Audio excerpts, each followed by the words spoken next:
Itu nasib Muhammad. Alam najidka yatiman fa'awa wa wajadaka dhalan fahada wa wajadaka ailan fa'aghna. Al-Quran menceritakan Nabi menjadi beban orang lain. Ailah itu beban, minta makan sama orang lain. Ya, sampai ketika Nabi sendiri ikut, setelah ibunya meninggal ikut kakeknya meninggal ikut sama pamannya. Siapa namanya? Abu Thalib, kepala suku ya, kepala suku Quraisy. Ternyata Nabi Muhammad cari makan sendiri, menggembala kambing untuk orang-orang Mekah. Jadi bocah angon, jadi anak penggembala kambing dengan upah supaya dia bisa makan. Cinta saya kepada Rasulullah, saya ingin menanyakan ini Buya.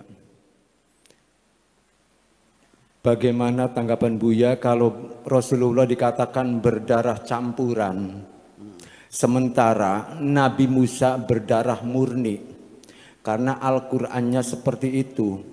Sedangkan Rasulullah menurut cerita sejarah disusukan kepada Halimatus Sa'diyah, sedangkan Nabi Musa menyusu langsung kepada ibunya karena Al-Quran mengharamkan selain daripada air susu ibunya. Yang ingin saya tanyakan, untuk membela Rasulullah, apakah kita diam aja seperti itu, atau mungkin Buya seperti yang Buya pernah membela tentang tuduhan bahwa Rasulullah pedofil, Buya mengatakan Siti Aisyah dinikahi oleh Rasulullah pada usia setelah 2 kali ikut berperang, seperti itu. Nah sekarang saya ingin jawaban kira-kira seperti apa? Apa benarkah Rasulullah disusukan kepada Halimatus Sa'diyah selama 2 tahun sehingga kita ini mengikuti Nabi yang berdarah campuran, bahasa kasarnya seperti itu, bukan lagi darah Nabi atau seperti itu. Terima kasih Buya. Assalamualaikum warahmatullahi wabarakatuh. Waalaikumsalam warahmatullahi wabarakatuh. Baik, saya ingin menjawab. Saya pasti selagi mata saya melihat kamu manusia, pasti saya hormati. Dengan tidak melihat agamamu apa, dengan tidak melihat warna kulitmu hitam atau putih, tidak melihat wajahmu cantik atau tidak cantik, tidak ada urusan dengan darah merah, darah biru. Karena Tuhan tidak menyuruh kita menghormati darah biru, nggak ada urusan. La farqa baina arabiyyin wala ajami illa bittaqwa. Tidak ada beda Arab dan asing non-Arab kecuali ketakwaan yang membedakan.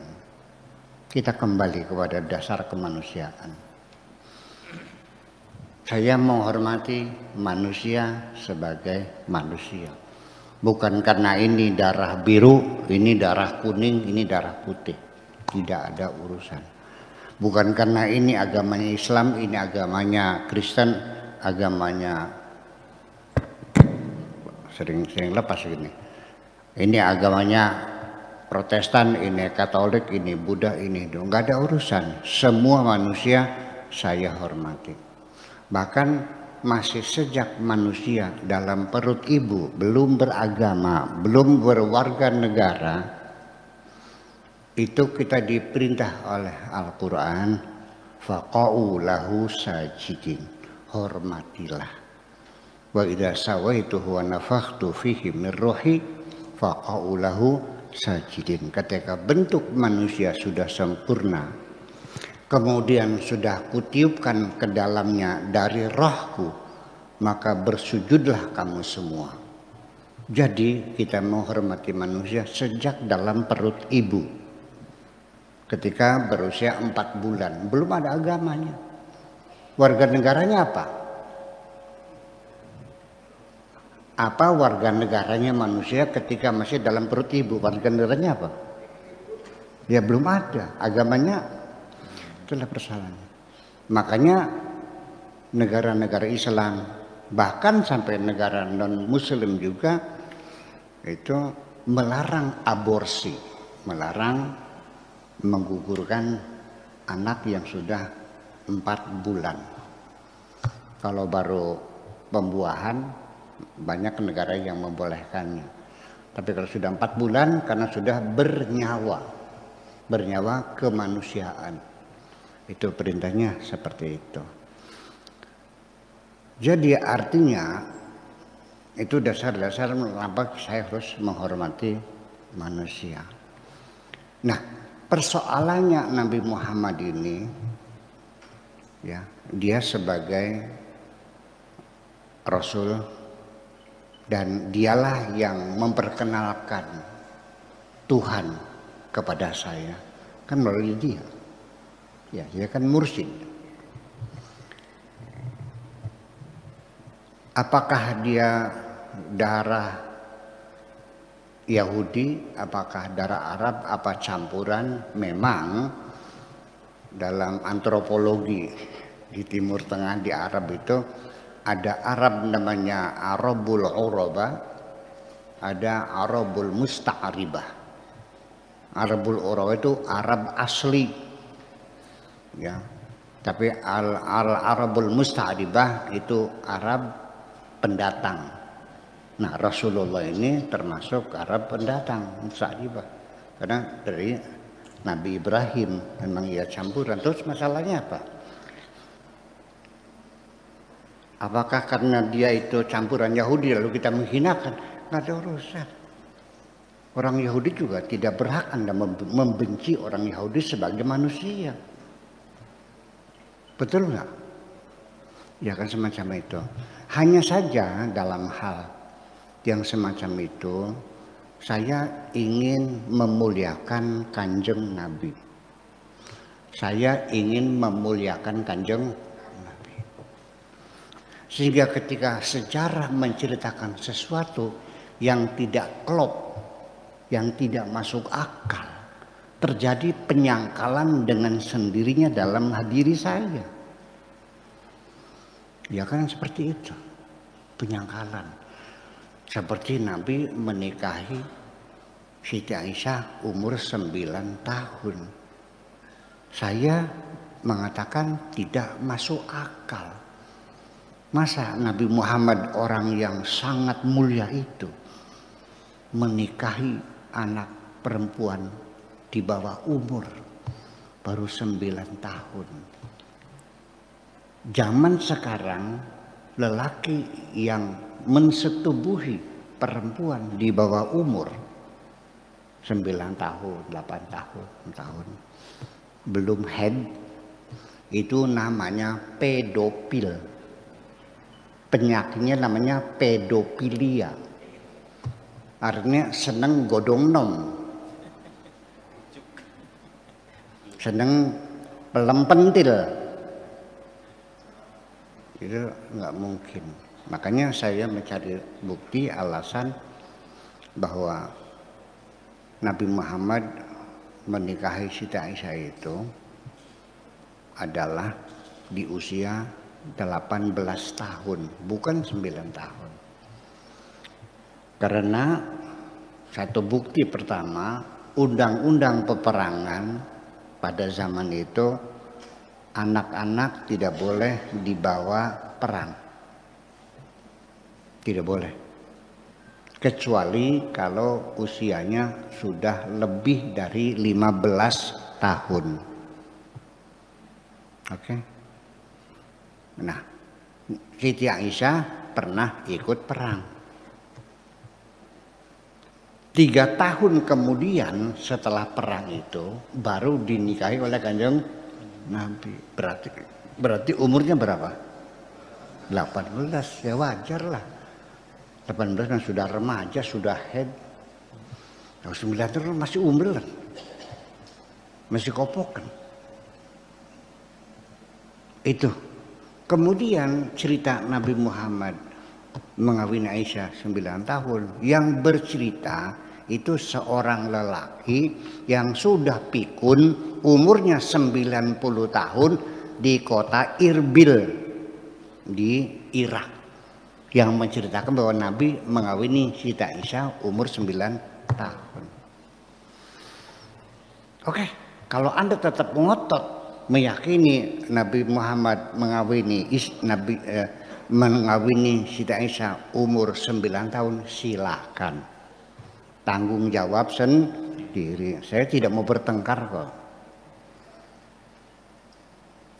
Tetapi Anda ketika bertanya kepada saya, kenapa Buya tidak percaya? Malah yang diyakini umur 18 tahun. Saya menjawab, karena hati saya tidak nyaman. Ya, ketika Nabi Muhammad saya rasakan kurang terhormat. Betul nggak? Betul nggak? Nah, kemudian Nabi Muhammad, bapaknya meninggal dunia.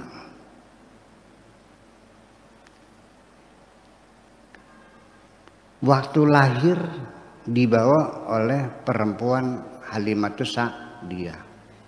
Sejarahnya menjelaskan bahwa Kanjeng Nabi lahir di Mekah itu dibawa oleh orang namanya Halimatus Sa'diyah ke kampungnya selama 2 tahun.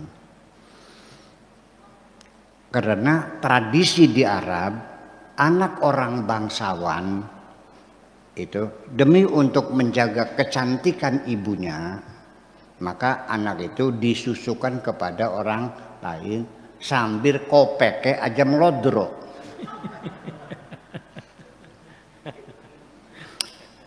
Saya akan menjawab, kalau memang itu ia tradisi, kenapa tidak ada cerita lain selain Nabi Muhammad disusui orang lain? Di situ juga banyak bangsawan kok. Anaknya Abu Jahal disusuin orang enggak? Anaknya Muawiyah disusuin orang enggak? Ada apa sebenarnya? Itu satu. Kemudian biar jelas saya katakan, mana ada seorang ibu dengan rela melepaskan anaknya yang baru lahir itu dibawa orang untuk 2 tahun. Sok ibu-ibu ngacung, siapa yang tega? Ini kita bicara dengan kemanusiaan. Di rumah sakit, pernah nggak bapak-bapak di rumah sakit bersalin? Seorang ibu nanya sama dokter, dok mana bayi saya, hidup enggak? Hidup Bu, kok lama banget sih? Hanya menunggu 1 jam saja dimandiin, sang ibu sudah tidak sabar ingin memeluk anaknya. Betul nggak Bu? Betul nggak? Ada nggak di sini seorang ibu yang menyerahkan anaknya dibawa oleh orang lain selama 2 tahun? Jadi di sini kan timbul pertanyaan. Kita berpikir kritis, beragama itu berpikir dengan akal sehat dong. Bukan kamu terima apa adanya. Ngapain kamu yakini sesuatu yang tidak masuk akal? Sesuatu yang tidak masuk akal, apa artinya kau yakin? Nggak mungkin, kecuali yang dibuang juga ada, dibuang di depan pintu rumah asuhan yatim piatu. Ada nggak?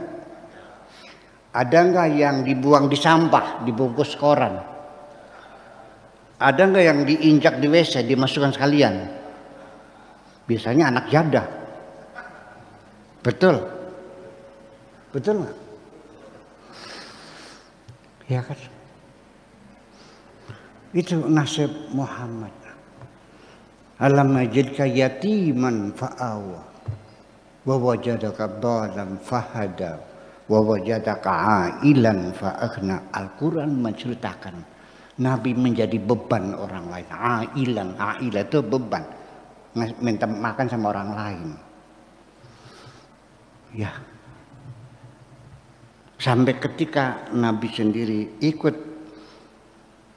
setelah ibunya meninggal, ikut kakeknya meninggal, ikut sama pamannya. Siapa namanya? Abu Thalib. Kepala suku ya, kepala suku Quraisy. Ternyata Nabi Muhammad cari makan sendiri, menggembala kambing untuk orang-orang Mekah. Jadi bocah angon, jadi anak penggembala kambing dengan upah supaya dia bisa makan. Alasannya yang saya baca dalam sejarah, mengapa Nabi Muhammad menggembala kambing? Karena Abu Thalib, paman Nabi, adalah paman yang paling miskin. Tidak mungkin pemimpin miskin, mana ada raja miskin. Iya kan? Andai kan ada ponakan saya ikut di sini, terus saya suruh menggembala kambing, tidak saya sekolahkan, tidak saya kasih makan, suruh menggembala kambing. Silakan Anda berkomentar. Ini nggak enak banget sih. Silakan Anda, suaranya apa namanya tuh, memantul apa namanya. Nah, komentarnya apa? Kegila-gila teman. Ponakan sendiri suruh menggembala kambing. Ini artinya Nabi tidak disayang. Wis. Lalu apa salahnya? Nabi itu sejak kecil dia menderita dan sengsara sebagai anak yatim.